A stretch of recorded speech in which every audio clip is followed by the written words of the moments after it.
Saudari-saudaraku yang terkasih, berjumpa kembali bersama saya Romo Antoro dalam renungan harian Selasa 19 Juli, Pekan Biasa ke-16. Semoga kita bersama keluarga, komunitas kita, selalu dalam keadaan baik, sehat, dan tetap bersemangat. Hari ini kita bersama-sama akan merenungkan Injil Suci menurut Matius bab 12 ayat 46 sampai 50. Marilah kita bersama-sama mengawali renungan kita dengan tanda kemenangan Kristus. Dalam nama Bapa dan Putra dan Roh Kudus. Amin. Sekali peristiwa, ketika Yesus masih berbicara dengan orang banyak, ibunya dan saudara-saudaranya berdiri di luar dan berusaha menemui dia.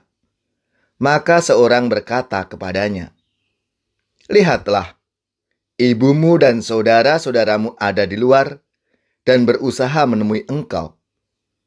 Tetapi jawab Yesus kepada orang yang menyampaikan berita itu kepadanya, "Siapa ibuku dan siapa saudara-saudaraku?" Lalu katanya, sambil menunjuk ke arah murid-muridnya, "Ini ibuku dan saudara-saudaraku. Sebab siapapun yang melakukan kehendak Bapa-Ku di surga, dialah saudaraku laki-laki, dialah saudaraku perempuan, dialah ibuku." Demikianlah sabda Tuhan. Terpujilah Kristus. Saudari-saudaraku yang terkasih, sabda Yesus yang kita dengarkan hari ini sering disalah mengerti sebagai penolakan kepada ibunya. Atau ada yang mengatakan menghina ibunya, menyakitkan hati ibunya. Saat ibu dan saudara-saudaranya mencari Yesus yang sedang mengajar, Yesus mengatakan ini sambil menunjuk ke arah murid-muridnya. "Ini ibuku dan saudara-saudaraku. Sebab siapapun yang melakukan kehendak Bapa-Ku di surga, dialah saudaraku laki-laki, dialah saudaraku perempuan, dialah ibuku."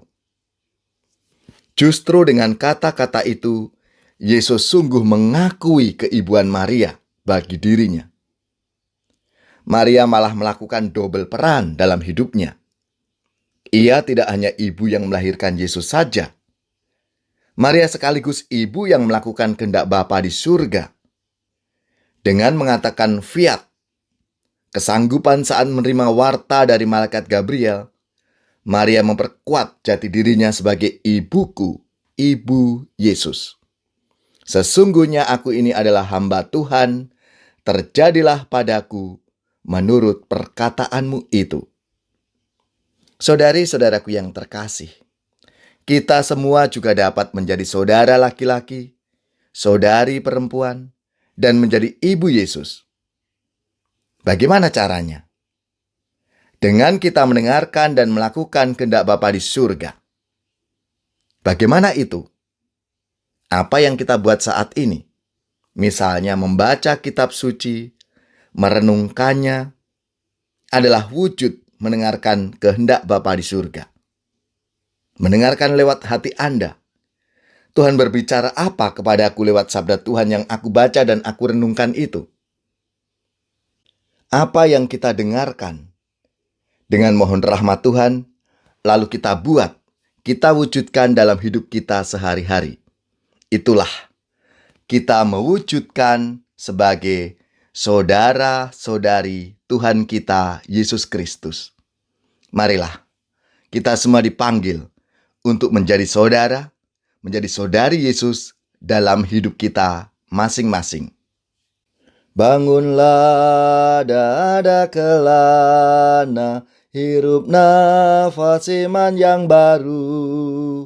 Pergilah ke sudut-sudut hati, nyanyikanlah lagu imanmu.